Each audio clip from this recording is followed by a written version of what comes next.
I'm Alen Robin, and I was sitting here with my partner, Mr. Earle Doud. Good evening.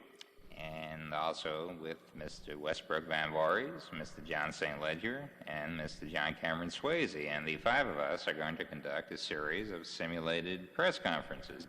We've taken the actual recorded voices of the president and other prominent political people, and we put their answers with questions entirely of our own making.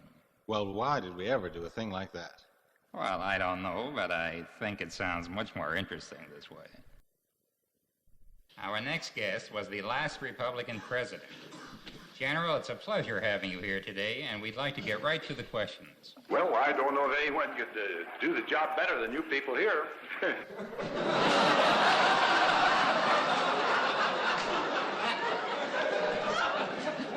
Mr. President, after having spent 35 years in public service, what impressed you most upon your return to private life? I could say this only. It's an expensive business. Now, let's continue with Mr. Van Voorhis. Sir, may I ask you some frank, straight-from-the-shoulder questions? Well, now, there's been free discussion in every meeting that I've ever held. Thank you, sir. Then, would you give me your frank appraisal of Mr. Nixon's chances in 1968? No. Mr. Swayze. General, perhaps you'd rather talk about Mr. Goldwater. Well, you're getting into a question that we've been studying a long time. Now, in the last election, Senator Goldwater lost. Did he ever?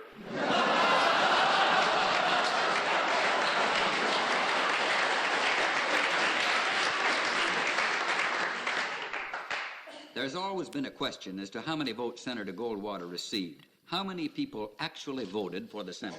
I guess there was, 70? 70 people. What would you think of Barry Goldwater running again in 1968? Oh, no.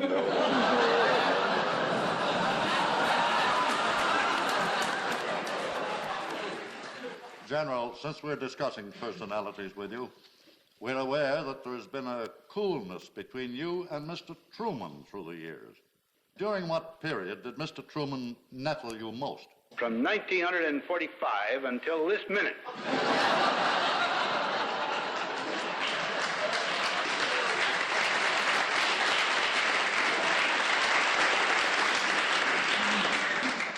Incidentally, General, are you aware that Mr. Truman is coming to town Sunday night? I'm leaving early Monday. Mr. St. Ledger. Mr. President, I'd like to turn for a moment to another area. Do you think voting legislation should be handled on a local level or on a national level?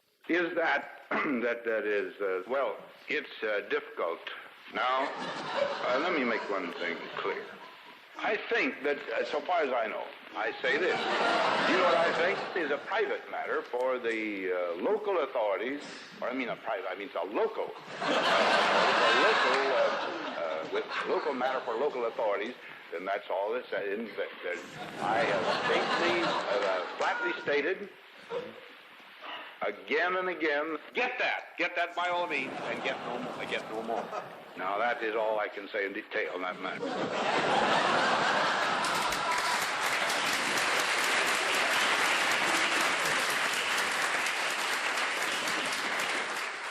Sir, I think you'd agree that the job of President of the United States has become probably the most demanding and responsible job in the world. I don't mind telling you.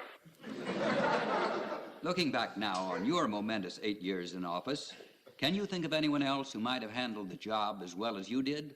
Anybody.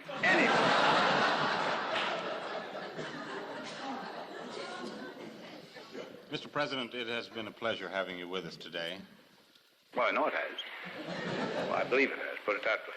Well, just as a point of information, you've conducted many high-level news conferences in your time. Who would you say has asked you the most ridiculous, absurd questions that you can recall? People like yourselves. One final question. If you were president and World War III were to begin, what would you do? I would certainly not publicize it.